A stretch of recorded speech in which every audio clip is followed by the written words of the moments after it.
Cover करेंगे। Okay, but let's understand vacation bench होती क्या है। ओके, सो मई 2022 से जुलाई 2 तक सुप्रीम कोर्ट जो है वेकेशन में गया था, वेकेशन वाज डिक्लेयर्ड। हाउएवर जो सीजीआई थे उन्होंने 14 डिवीजन बेंचेस नॉमिनेट की थी सो दैट जो अर्जेंट मैटर्स हैं उनकी हियरिंग होती रहे।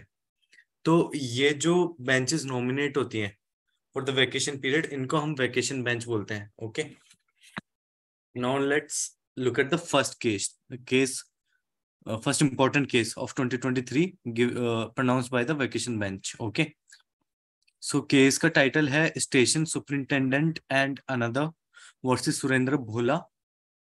Okay, and the important highlight of the case is इसमें सुप्रीम कोर्ट ने बोला theft during train ride not deficiency in service, passengers have to protect their own belongings. तो काफी मतलब इसको अगर हिंदी में करें तो वही चीज जो ट्रेन से आपने ट्रेवल किया होगा तो पोस्टर पढ़ा ही होगा, ट्रेन में चुपका रहता है और अनाउंसमेंट भी होता रहता है कि यात्री कृपया अपने सामान की जिम्मेदारी खुद रखें या फिर अपने सामान का ध्यान खुद रखें। तो वही जो है वही इंग्लिश में जो है इस केस में सुप्रीम कोर्ट ने बोला कि यात्रीगण अपने सामान का ध्यान खुद रखें। इसमें रेलवेज की कोई डेफिशिएंसी नहीं होगी सर्विस में। और अब देखते हैं in this case there was तो इसमें बेसिकली डिवीजन बेंच ही होती है वेकेशन बेंचेस में नॉमिनेट, तो इसमें हमको डिवीजन बेंचेस ही देखने को मिलेंगी। Okay, so the bench comprises of Vikram Nath and Ahsanuddin Amanullah. इसमें बेंच जो थी it comprised of justice Vikram Nath and justice Ahsanuddin Amanullah, and the bench observed that theft occurring during train rides does not amount to a deficiency in service by the railways. ये उनके part में deficiency in service नहीं है, because अगर वो इस चीज पे मतलब चाह के भी ध्यान नहीं दे सकते because of the share amount of volume जो ट्रेवल करता है एक जगह से दूसरी जगह इंडियन रेलवेज को यूज करके इंडिया में। एंड एक दिन में 5,000 से भी आई गेस ज्यादा ही ट्रेन चलती हैं। चाह के भी जो इंडियन रेलवेज है वो इस चीज में ध्यान नहीं दे सकती है। Okay, so the court emphasized that if passengers lose any of their belongings on train, they cannot claim reimbursement from the Indian Railways for the same. It made the observation while setting aside consumer court orders to pay rupees 1 lakh compensation to a man who had lost the said amount during a train journey. So basically consumer court में एक जो है consumer court ने एक order दिया होगा Indian railways को to pay rupees 1 lakh compensation to man. Okay, so इसके अगेंस्ट अपील में गई Indian railways supreme court, and supreme court ने फिर बोला कि भैया ऐसे होने लग गया तो फिर इंडियन रेलवेज जो पहले ही 47% घाटे में चल रही है वो कहाँ से ये सब कंपनसेशन देती फिरेगी। And if you are travelling so आपका रिस्पॉन्सिबिलिटी बनता है कि आप अपने सामान का ध्यान रखो। ओके, अब देखते हैं कोर्ट ने और क्या बोला। We fail to understand as to how the theft could be said to be in any way a deficiency in service by the railways. If the passenger is not able to protect his own belongings, the railways cannot be held responsible. ये जो बात मैंने बोली है supreme court ने अंग्रेजी में बोली।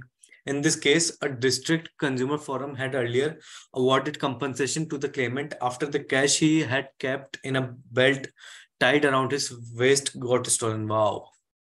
तो इन्होंने जो कैश को है अपने वेस्ट के पास बेल्ट में बांध के रख रखा था और उसके बाद भी चोरी हो गई, तो अब इसमें इंडियन रेलवेज क्या कर सकती। सो यही समरी थी इस केस की। Okay, now let's move forward to the next case which is Bar council of India versus Rabi Sahu and another.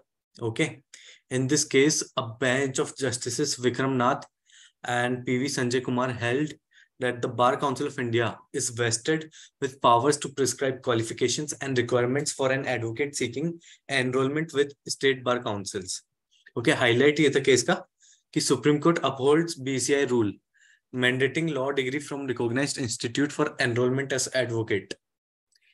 तो इस केस में जो बेंच थी, it comprised of justice Vikramnath and justice PV Sanjay Kumar, and the bench held कि BCI के पास power है to prescribe qualification and requirements for an advocate seeking enrolment in state bar councils. Okay, so let's see court ने और क्या add up किया. In view of the recent decision of a constitution bench of the court in Bar council of India versus Bonifoy Law College and others, the court upheld the rule framed by the BCI that requires candidates seeking enrollment as advocates to have completed their course from recognized law college.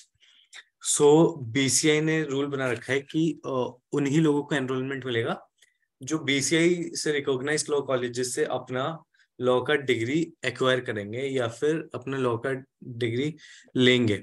Okay, क्योंकि it's obvious कि अगर आप as a professional join कर रहे हो तो एक minimum amount of skill और एक मिनिमम अमाउंट ऑफ एप्टीट्यूड चाहता है बीसीआई हो. हेंस बीसीआई एफिलिएशंस कॉलेजेस को दिए जाते हैं जिसमें बीसीआई एक स्क्रीनिंग करता है उन कॉलेजेस की कि क्या वो उनके मापदंडों पे खरे उतरते भी हैं या नहीं.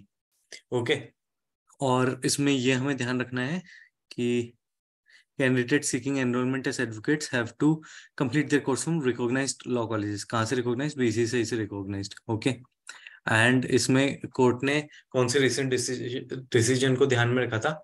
Bar council of India versus Bonnie Law college and others. इसको हमें ध्यान रखना है. एंड सुप्रीम कोर्ट ने ये भी बोला कि BCI is vested with powers to prescribe qualification requirements for an advocate seeking enrolment with state bar councils. ये भी हमें ध्यान में रखना है. ओके, तो ये इस केस का सार था एंड बेसिकली समरी था. And now let's move to the next case. आप में से किसी को भी क्वेरी हो so you can unmute your mic and ask it then and there itself. Now let's see कि और क्या कोर्ट ने इस केस में बोला. Sorry, it was on the next page. The Constitution Bench held that the Bar Council of India's role prior to enrollment cannot be ousted, and the ratio decidendi in V. Sudhir that it was not one of the statutory functions of BCI to frame rules imposing pre-enrollment conditions was erroneous. तो इसमें दो cases थे. एक तो bar council of India versus Bonnie Foi law college and others, जिसमें supreme court ने जिसको use करते हुए ये चीज रीआइटरेट की. और एक वी सुधीर केस था जो मतलब बीसीआई ने इस केस में जो बोला इसके अपोजिट उसमें बात हुई कि प्री एनरोलमेंट कंडीशंस लगाना स्टैट्यूटरी फंक्शन नहीं है बीसीआई का. सो सुप्रीम कोर्ट ने माना कि ये चीज एरनियस थी. ठीक है, it content error and it was categorically held that section 49 read with section 24(3)(d) of the Act of 1961 vested BCI with the power to prescribe the norms for entitlement to be enrolled as an advocate. Viewed thus, the rule framed by BCI requiring a candidate for enrollment as an advocate to have completed his law course from a college recognized or approved by BCI cannot be said to be invalid, as was held in the impugned order. Okay. तो supreme court ने ये चीज बोली कि BCI के पास power है to apply this pre enrolment conditions so as to make sure कि जो कैंडिडेट्स रजिस्टर हो रहे हैं they are at par in terms of the required skills. Okay, and अब हम ये सेक्शंस देख लेते हैं. Okay, because these could be important. Section 49, section 24 clause subsection 3 clause D. तो इसमें सबसे पहले तो हमें सेक्शन 49 देखना है. ओके, सो सेक्शन 49 तो है general power of the Bar council of India to make rules. Okay, अब इसको हम पूरा टोटलिटी में भी देख लेते हैं. So general power of the Bar council of India to make rules, तो इसमें जनरल पावर दे रखे हैं. And the Bar council of India may make rules for discharging its function under this act and in particular such rules may prescribe. Okay, so ये election की बात कर रहा है. क्लॉज ए भी qualification for membership. Okay, so ये रहा जो हमारे काम का है 49 क्लॉज ए बी में. एएफ भी ये बात कर रहा है.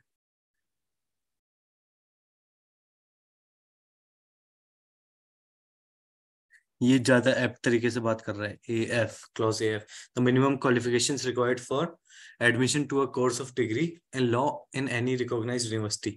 So section 49 clause AF. Okay,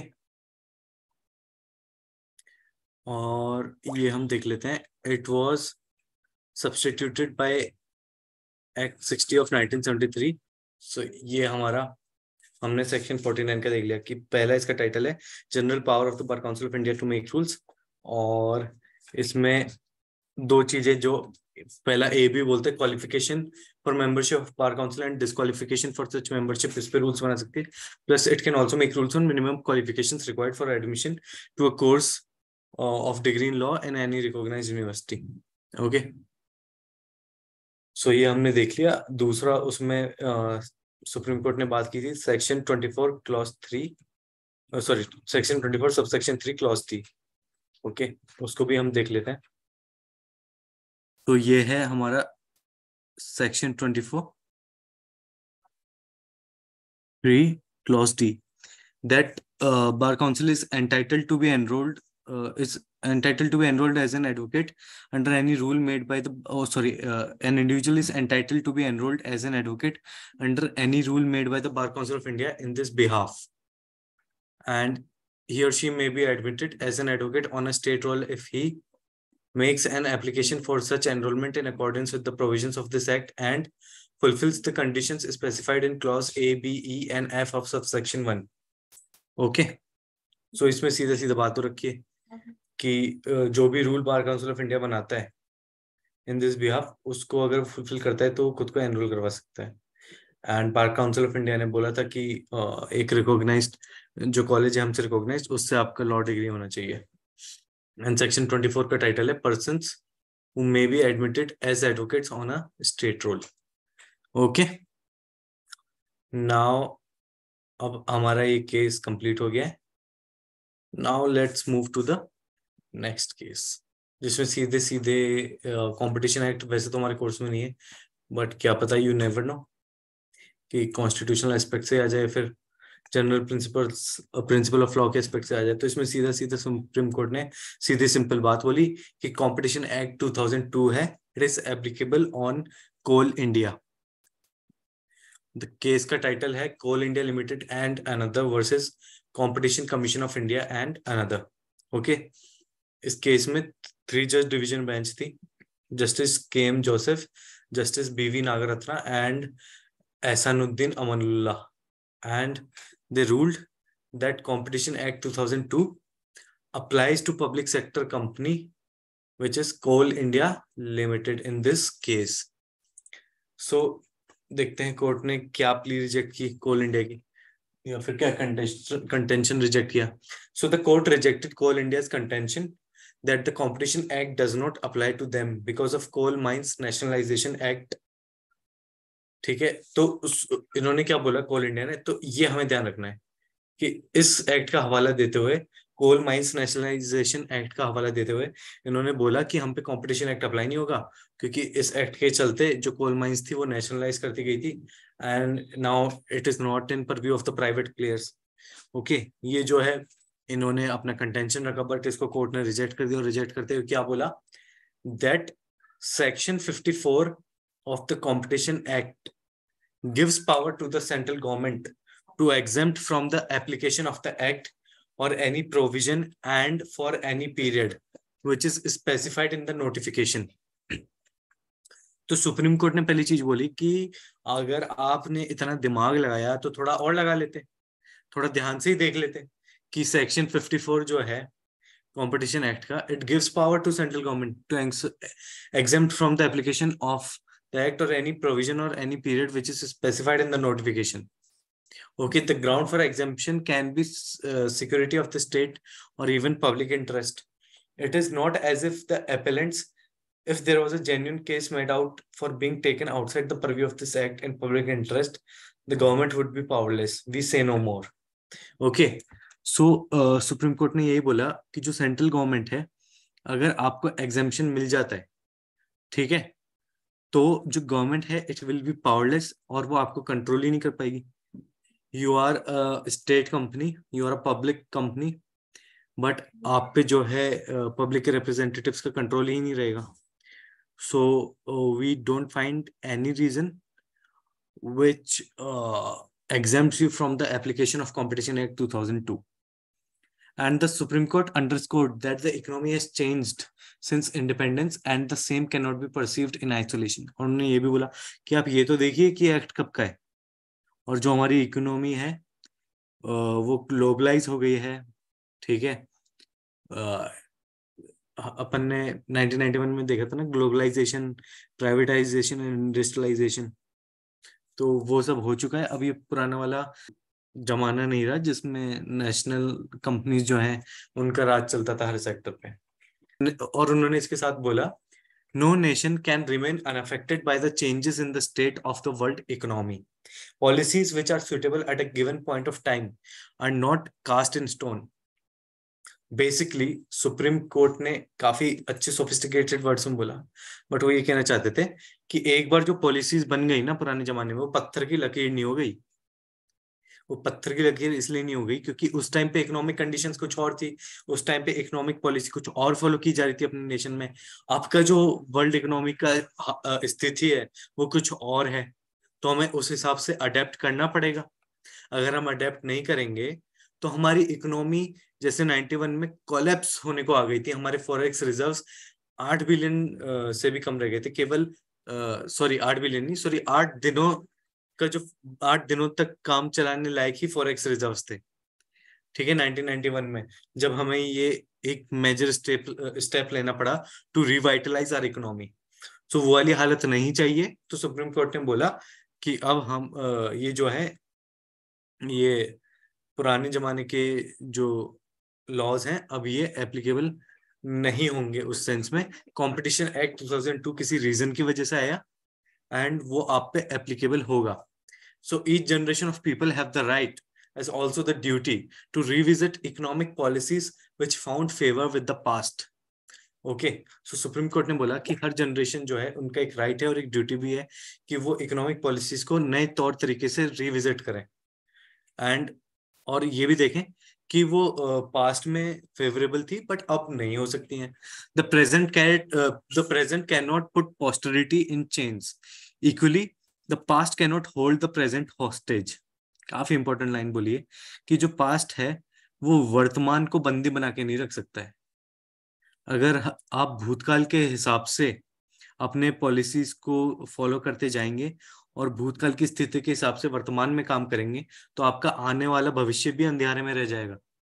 तो पूरा सेंटेंस ये था सुप्रीम कोर्ट का, equally the past can not hold the present hostage to ideas which would then degenerate into what was once original and suitable into dogma which no longer can serve the people. Obviously जो पुराने time के हिसाब से चीजें बनी थी वो अब लोगों को सर्व करने के लायक नहीं है।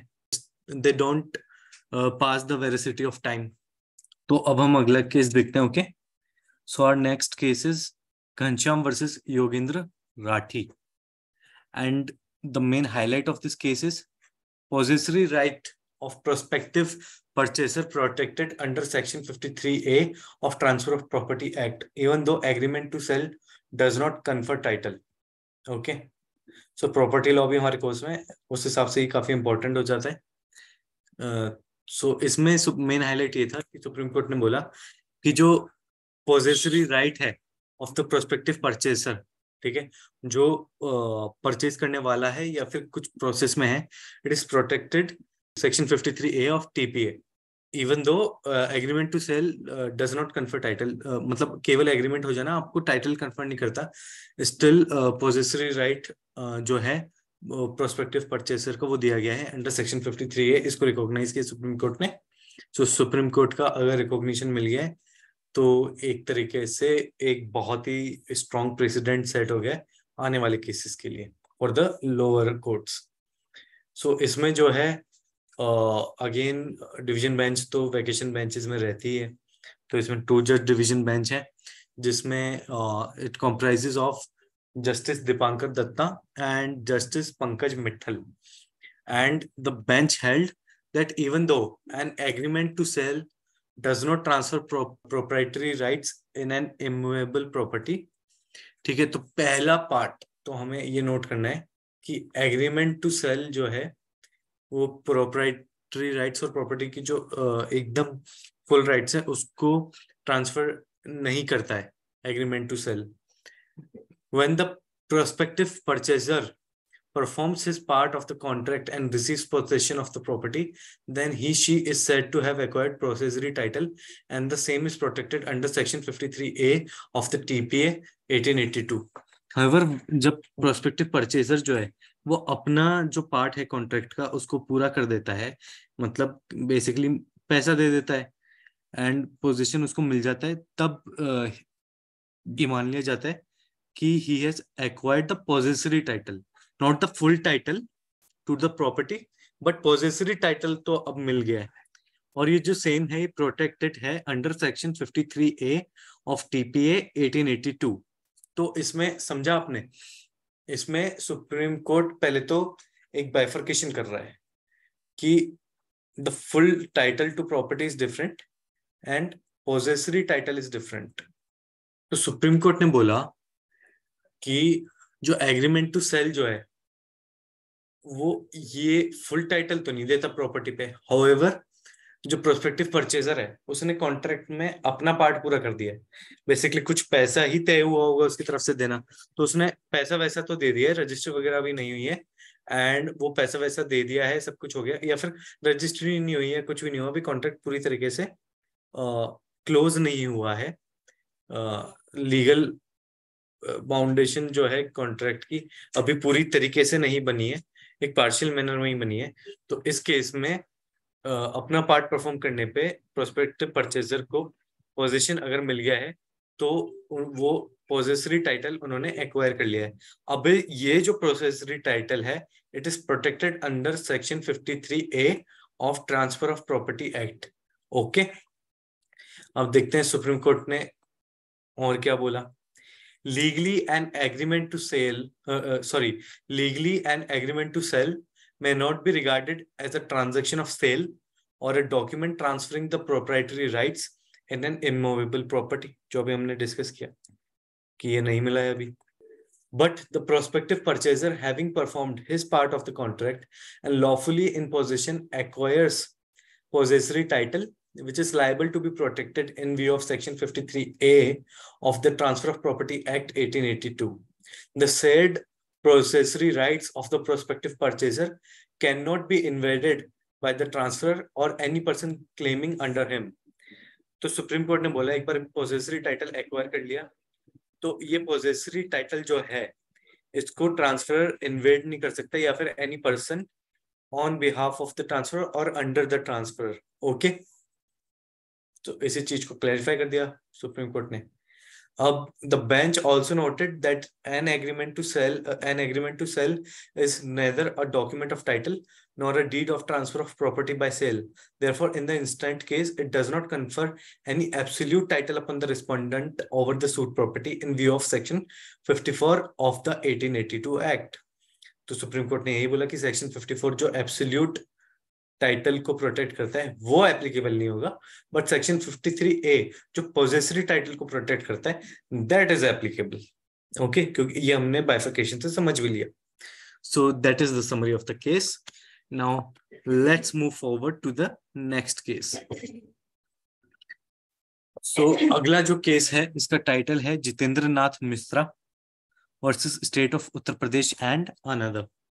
ओके, एंड इसमें मेन हाईलाइट है केस का, person not named in FIR can be added as additional accused under section 319 CRPC if there is sufficient evidence of his involvement. Section 319 अगर किसी ने अटेंड होकर के कल की क्लास तो भी हमने देखा था, हमने सेक्शन 319 डिस्कस किया था कि एक accused which appears to be guilty, जिसके खिलाफ हमें लग रहा है कि या इसने ये कर रखा होता है, तो जो कोर्ट जो है ट्रायल कोर्ट उसको सम्मन दे सकती है एंड उसमें they don't get a chance of पूरी प्री हियरिंग या ऐसा कुछ, उनको सम्मन दिया जाता है and they can be added as an accused to the list, क्योंकि उनको केस में एज एन अक्यूज जुड़ने के बाद पूरा सुना तो जाएगा ही। ओके, सो कल हमने सेक्शन 319 में डिस्कस कर लिया था, सो सेक्शन 319 हम डिस्कस नहीं करेंगे। ओके, अब देखते हैं कि सो बेसिकली ये तो समझ ही गए ठीक है, जिसने कल का क्लास अटेंड किया तो लॉजिक समझ गया कि सेक्शन 319 में जो एफआईआर में नेम नहीं है, ऑब्वियसली जो उस टाइम पे अक्यूज नहीं लग रहा था, चार्जशीट में भी उसका नाम नहीं था, एफआईआर में नहीं था, और अब लग रहा है कि इट माइट ही और she might they appear to have done the crime. Okay, so और सफिशिएंट एविडेंस भी हमें मिल रहा है। जब ट्रायल के प्रोसेस के ड्यूरिंग ही एविडेंस को अप्रिशिएट किया जा रहा था, तब एविडेंस अप्रिशिएट होने के बाद लगा कि या this additional person can be and can be the guilty person, not sure but can be, prime of ऐसा ही ऐसा लग रहा है, तो उनको ऐड किया जा सकता है इवन इफ अगर एफआईआर में नाम नहीं था। तो कुछ वैसी बात हो गई। Okay, in this case a bench of justice Dipankar, so इसमें जो है division bench obviously, and comprise इसमें कौन करते हैं, justice Dipankar Datta and justice Pankaj Mittal, and they upheld an order of the Allahabad High Court which dismissed an appeal filed by a person who was named in a FIR registered under section 14A clause 1 of the SC/ST Act 1989 against a summoning order to face trial passed by a special court. Okay, so इसमें appeal dismiss कर दी गई। Okay, और SC/ST act के under FIR register होती है section 14A(1) के under. तो अभी हमें ध्यान रखना है, सब पूरा नाम है schedule castes and schedule tribes prevention of atrocities act 1989।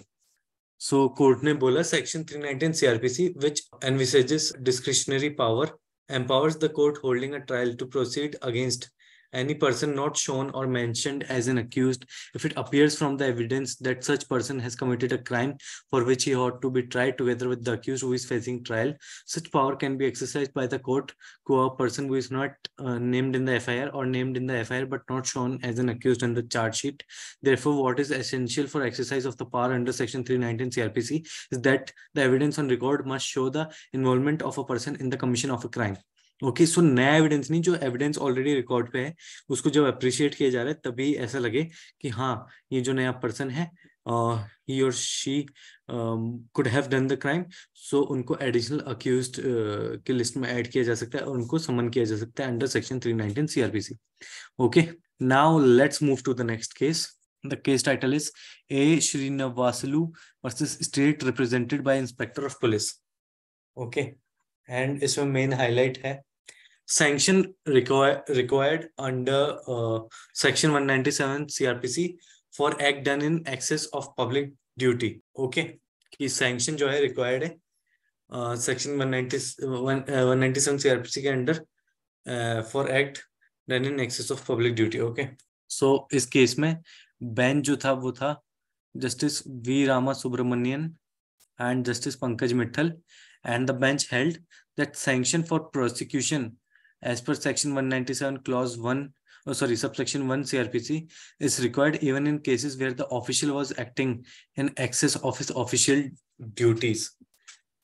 Okay, so Supreme Court ने बोला कि section 197 subsection 1 CRPC जो है उसके अंदर it is required that sanction for prosecution is required even in cases जहाँ जो official है he or she was acting in excess of his or her official duties. Okay, and the court held so while acquitting a former executive director of the BHEL in a corruption case for the purpose और court ने इसमें क्या बोला इस संदर्भ में, for the purpose of finding out whether the first appellant, former executive director of BHEL, acted or purported to act in the discharge of his official duty, it is enough for us to see whether he could take cover, rightly or wrongly, under any existing policy. This existing policy shows that he at least had an arguable case in defense of the decision he took to go in for restricted tender. Once this is clear, his act, even if alleged to be lacking in bona fides or in pursuance of a conspiracy, would be an act in the discharge of his official duty, making the case come within the parameters of section 197 subsection 1 of the CRPC. Therefore, the prosecution ought to have obtained previous sanction. The special court as well as the high court did not apply their mind to this aspect. तो supreme court ने बोला कि prosecution जो है उनको एक sanction का requirement था to prosecute this executive director. Okay, and उन्होंने ऐसा नहीं किया क्योंकि अगर ऐसा लग भी रहा था कि ये बोनाफाइड लैक कर रहा था उनका ये एक्ट, या फिर it was in pursuance of conspiracy, okay, it would still be an act in discharge of his official duty. और अगर ऐसा आपको लग रहा है तो आपको ये सैंक्शन लेना चाहिए था, एंड ये सैंक्शन नहीं लिया गया, एंड इसमें स्पेशल कोर्ट और हाई कोर्ट दोनों ने अपना माइंड अप्लाई नहीं किया इस रिगार्ड्स में। तो अभी हम सेक्शन 197 सब सेक्शन 1 का लैंग्वेज पढ़ते हैं और देखते हैं क्या कुछ उसमें कहा गया है। सो इसमें बात की गई है प्रोसिक्यूशन ऑफ जजेस एंड पब्लिक सर्वेंट्स, ओके। अब देखते हैं सब सेक्शन 1 क्या कह रहा है। तो टाइटल तो ये हो गया प्रोसिक्यूशन ऑफ जजेस एंड पब्लिक सर्वेंट्स, तो इसमें कुछ कंडीशंस दे रखी होंगी, ओके। सो सबसेक्शन 1 कह रहा है when any person who is or was a judge or magistrate or a public servant not removable from his office save by or with the sanction of the government is accused of any offense alleged to have been committed by him while acting or purporting to act in the discharge of his official duty, no court shall take cognizance of such offense except with previous sanction। तो देखा यहाँ पे condition है कि अगर उनके खिलाफ prosecution होगा, कॉग्निजेंस लिया जाएगा ऑफ एन ऑफेंस, तो प्रीवियस सैंक्शन के साथ होना चाहिए। अब क्लॉज ए देखते हैं इसमें, in the case of a person who is employed और एज द केस में be was at time of commission of the alleged offence employed in connection with the affairs of the union of the central government से sanction लेना है। B, Clause B, in the case of a person who is employed or as the case may be was at time of commission of the alleged offense employed in connection with the affairs of the state government, provided that where ये proviso देख लेते हैं, provided that where alleged offense was committed by a person referred to in clause B during the period while a proclamation issued under clause 1 of article 356 of constitution was in force in a state, clause B will apply as if for the expression state government occurring therein the expression central government were substituted। so basically ये बोला है clause A में, subsection 1 clause A में, कि central government के साथ employed तो central government का लेना है, सैंक्शन स्टेट गवर्नमेंट के साथ एम्प्लॉयड है तो स्टेट गवर्नमेंट का लेना है।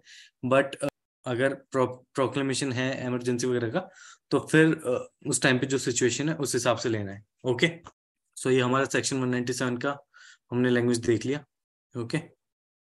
Now let's again go to हमारे लिस्ट। सो अब जो अगला केस है वो है Mohammad Muslim versus state of Uttar Pradesh, now Uttarakhand, okay. So उस पार्ट में थे ये उत्तर प्रदेश की जो उत्तराखंड में आता है, ओके। इससे हमें समझ में आता है।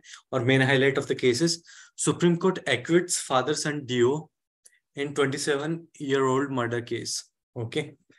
सो देखते हैं ऐसा कुछ क्या रहा कि 27 साल बाद इनका एक्विट किया गया। बट हम स्पीडी ट्रायल की बात करते हैं। आप एक चीज नोटिस कर रहे हो, 27 साल बाद उनको एक्विटल मिल रहा है। तो मुझे तो लगता है कि जब ऐसे एक्विटल मिलते हैं तो या तो आपको उनको कुछ रोजगार के लिए देना पड़ेगा या फिर उनको कुछ एक ऐसा अमाउंट दे दिया जाए जिससे वो कुछ अपना इनिशियल छोटा मोटा बिजनेस चालू करके अपना गुजारा करें।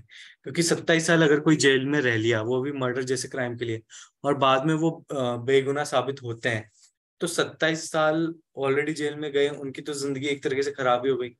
और फिर समाज जो है वो भी उनको एक्सेप्ट नहीं करेगा अगर वो 27 साल बाद जेल में रह के आ रहे हैं।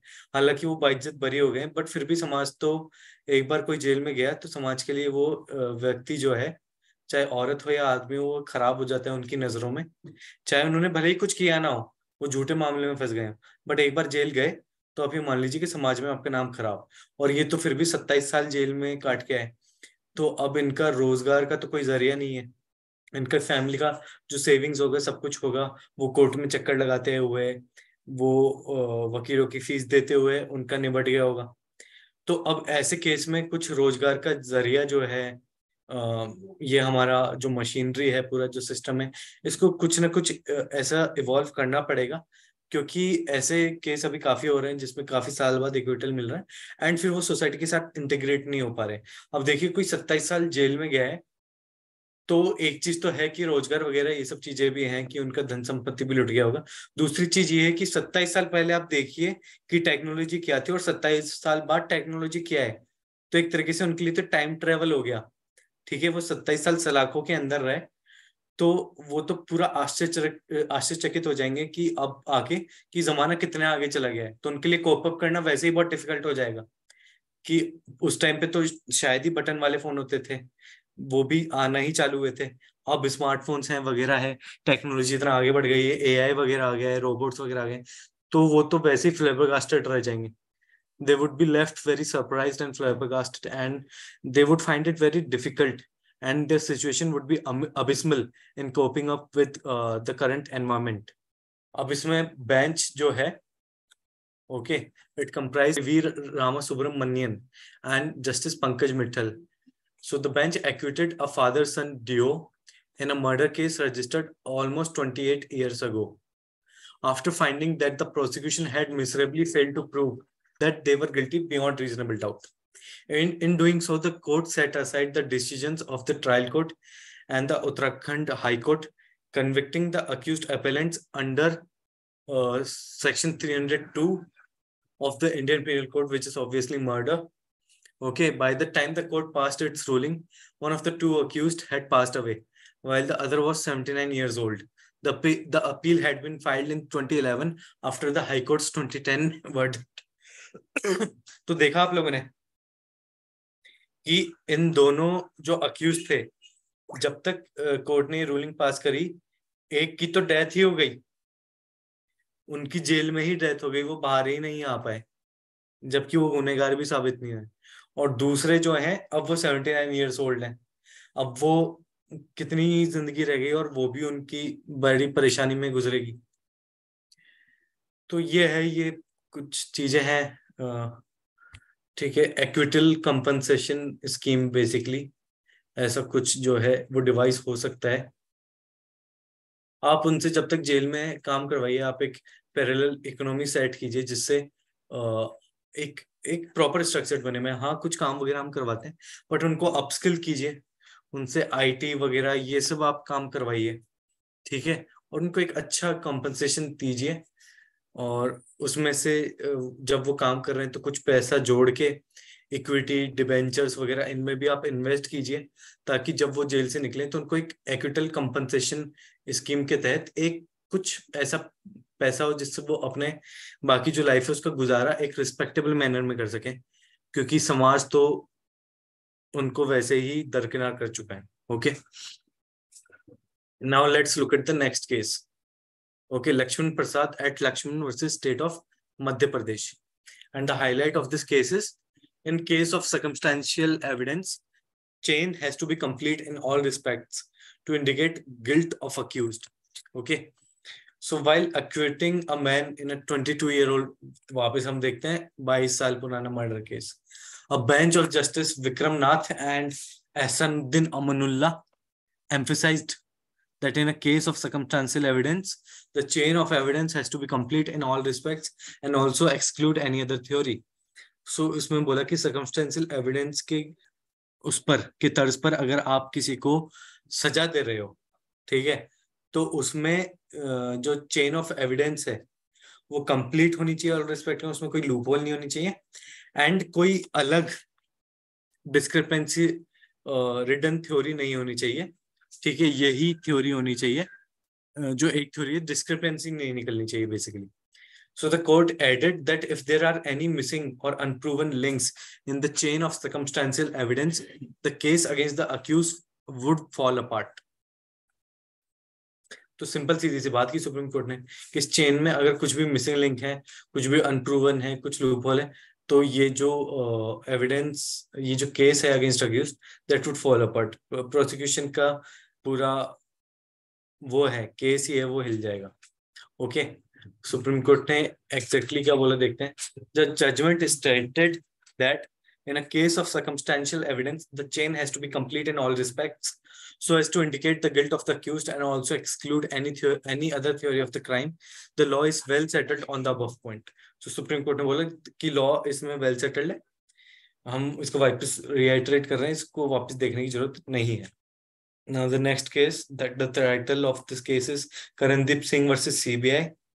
Okay, the main highlight of the case is bail condition to furnish bank guarantee is unsustainable in law.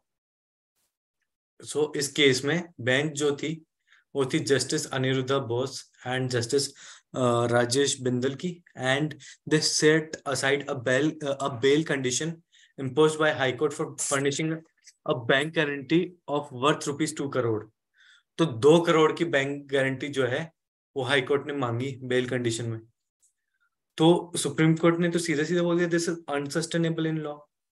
आप ये कहना चाह रहे हो कि जो बेल है वो अमीरों को ही मिलनी चाहिए, वो माल्या वगैरह जैसे लोगों को मिलनी चाहिए, जो मिडिल क्लास है या फिर लोअर मिडिल क्लास जो गरीब लोग हैं उनको बेल का राइट ही नहीं है। इस हिसाब से तो this is unsustainable financially, this is unsustainable legally and this is unsustainable logically. Okay, so the court modified the condition by directing the accused to deposit a bail bond of ₹5 lakh instead. Okay, ये फिर भी थोड़ा reasonable लग रहा है। हाँ, उन्होंने कुछ ऐसा क्राइम किया होगा, कुछ बहुत ही ज्यादा हीनियस या सीवियर क्राइम, ओके, जिसकी वजह से इतना बेल अमाउंट रखने को बोला, बट दिस इज अनरीजनेबल। मतलब एक तरीके से this is denying bail indirectly. 2 crore कोई कैसे बैंक गारंटी में रख सकता है अगर वो फिल्थी रिच ना हो तो। 5 लाख का जो है फिर भी ऐसे मतलब सीरियस क्राइम्स में फिर भी थोड़ा रीजनेबल है। ये भी छोटा अमाउंट नहीं होता बट ये रीजनेबल है। Now let's look at the last important case given by the vacation bench in 2023, and the case title is Hamsukh Lal, Madhav Lal Patel and another versus Ambika Food Products Private Limited and others. Okay, so इस case का highlight है under Companies Act 2013, decision to allot additional shares cannot be set aside merely because promoters have also benefited. Okay, so the bench comprised of Justice K.M. Joseph and Justice B.V. Nagaratna. Okay, इसको मैं zoom कर देता हूँ. And the bench upheld the largely disproportionate allotment of rights share in favor of one group of shareholders of a private limited company, substantially increasing its shareholding percentage in the company over other group of shareholders. Okay. So इसके पीछे देखते हैं reason क्या था court का। So the court found that the increase in the appellant's shareholding from 30.8% to 63.58% of the paid up share capital of the private company was the result of the other shareholder group's refusal to apply for the additional shares despite being given the opportunity. Thus, the allotment of fresh shares could not be characterized as oppressive, the court ruled. तो supreme court ने बोला कि भैया इनका मान 30.8 से बढ़ के 63.58% जो है share paid up share capital का शेयर हो गया परसेंटेज। हाउएवर जो दूसरा शेयर होल्डर ग्रुप था, ठीक है, उनको इक्वल अपॉर्चुनिटी दी गई थी। उनको साफ साफ बोला गया था कि ये जो है ये एडिशनल शेयर्स जो हैं these are available to be purchased on and they're available to be applied.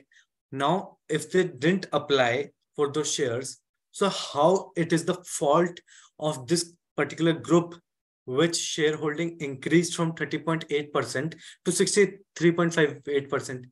It is the fault of this shareholder group, and it is not even fault, it is their choice that they can accept it or they can refuse it. And now that they have refused, why the other party which has given equal chance, which has paid up for its for increasing its percentage of share capital, why should it should it be blamed?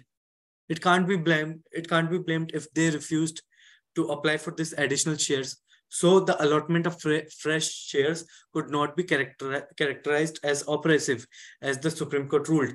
And I completely agree with the apex court that yes, the allotment of this fresh shares and the enhancement in the percentage share of this shareholding group जिसका increase हुआ,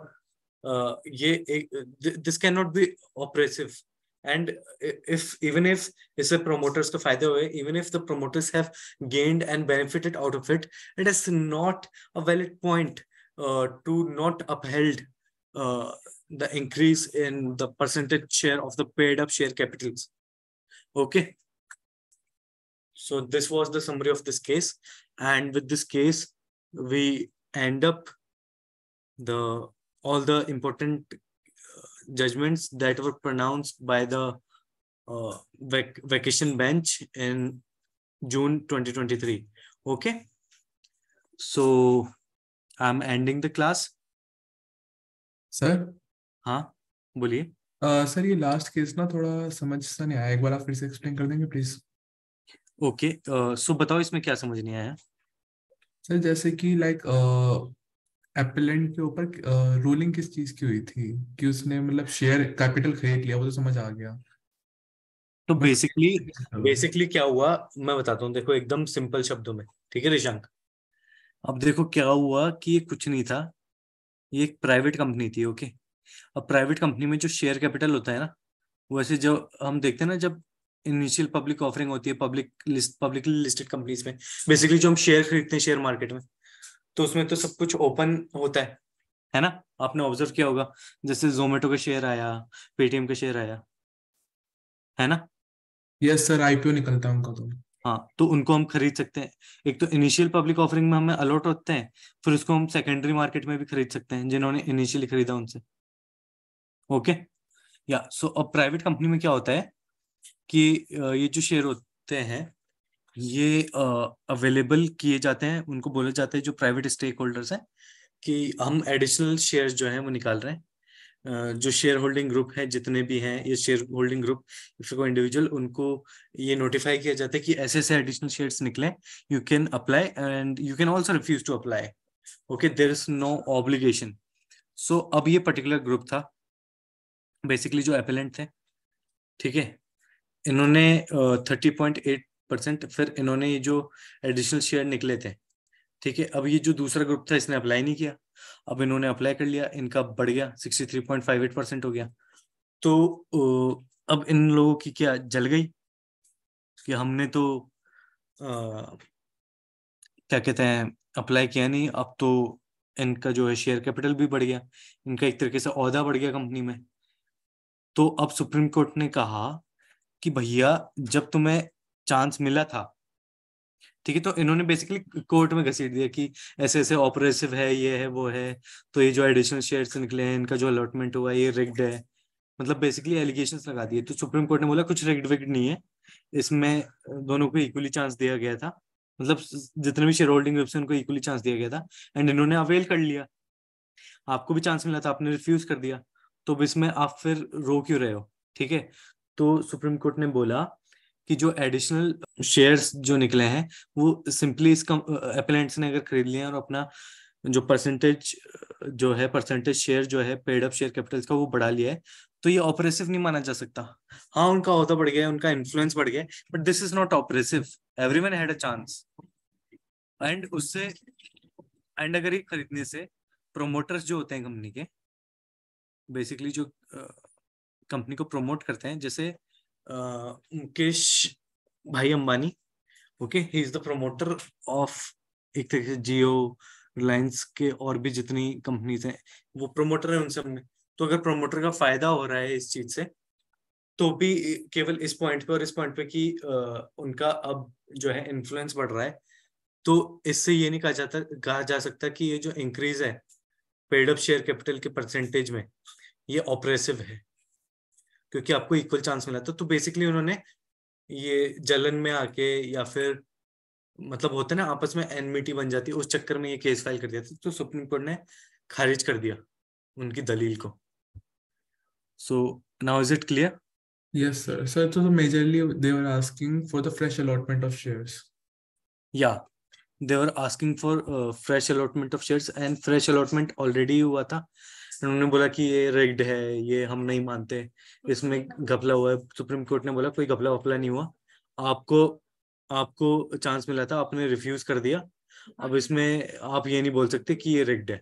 okay, yes sir. Sir कोई specific section था इसमें companies act का जो discuss हुआ था?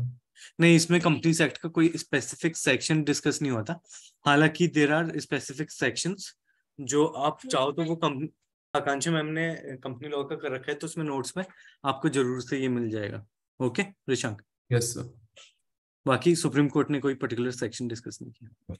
Sir एक और चीज मुझे थोड़ा आपसे थोड़ा सा पूछना था। हाँ हाँ सर जैसे इसमें जो हम जजमेंट्स कर रहे हैं, हाँ हाँ। इसमें सर जो सिर्फ दो जज की बेंच होती है, ये लाइक हर केसेस में लाइक सिमिलर जजेस होते हैं, दो जज की बेंच, ये कोई याद करने का तरीका है इसका? क्योंकि ये काफी ज्यादा मुश्किल हो रहा है। हाँ मैं समझ रहा हूँ, मैं समझ रहा हूँ। तो इसमें क्या है कि जैसे एक एक मंथ का करो, ठीक है। पहले आपने सारे नोट्स वगैरह बना लिए, उसमें बेंचेस याद करने के लिए अब आप ये करो कि जैसे जिसमें सिमिलर है, ठीक है। तो जैसे सितंबर है उसका आपने बना लिया चार्ट। अब उसमें जो दोनों सिमिलर हैं, जैसे केएम जोसेफ बीवी नागरत्ना, ये किसी दो तीन केसेस में, तो आपने ये बेंच का नाम लिख लिया और उनके सामने मतलब ये बेंच लिख लिया और एरो पॉइंट आउट कर दिया कि इन इन केसेस में था। तो इस तरीके से माइंड मैपिंग वाले मेथड से आप ये ऐसे चार्ट्स बनाओ एरोज वगैरह यूज करके। Okay sir. क्योंकि वो चार्ट बना के ही ना आपको क्लियर होगा। क्योंकि ऐसे हम वर्ड्स में पढ़ते रहेंगे तो ऑब्वियसली इट इज, मतलब काफी सही है आपकी बात कि काफी कंफ्यूजिंग हो जाता है, क्योंकि ज्यादातर जो केसेस होते हैं वो डिवीजन बेंच ही प्रोनाउंस करता है। काफी बहुत रेयर केसेस में कॉन्स्टिट्यूशनल बेंच जो है वो प्रोनाउंसमेंट देती है। Okay sir. And sir like एक रिक्वेस्ट करनी थी। हाँ हाँ जैसे जो आगे वाले डाइजेस्ट हैं वो आप पहले से अपलोड कर दो तो हम थोड़ा सा पढ़ के रख सकते हैं उसका। ठीक है, मैं ये कर देता हूँ। मैं पहले से अब हमारा जून हो गया, मतलब वेकेशन बेंच वाला हो ये गया। करना है हमें। अब मई, अप्रैल, मार्च, फेब, जैन, इन पांचों का मैं रात के 12 बजे तक अपलोड कर देता हूँ। Okay. Okay sir. And sir जो मेजरली हमारा जो क्लैट का पेपर रहेगा, वो judgements and the discuss provisions and referred judgements recent judgements में जो करे गए हैं उन्हीं पे बेस्ड रहेगा। हाँ, ये उनका कंसोर्शियम ने जो प्रिपरेशन मेथड है उसमें भी ये साफ साफ कह रखा है। Okay sir. Okay. Yes, thank you. तो अपना जितना भी अब रिवीजन करोगे ना प्रोविजंस का, तो उसमें जो प्रोविजन का रिवीजन है वो उनका नहीं करना है कि आप रैंडमली उठा के वो पढ़ रहे हो। जो जो इन केसेस में प्रोविजंस है ना उन्हीं का रिवीजन करना है। Yes sir. क्योंकि टाइम कम है, हमें एक चैनलाइज्ड वे में रिवीजन करना है। ओके। Okay sir. चलो, bye bye, take care. Bye sir.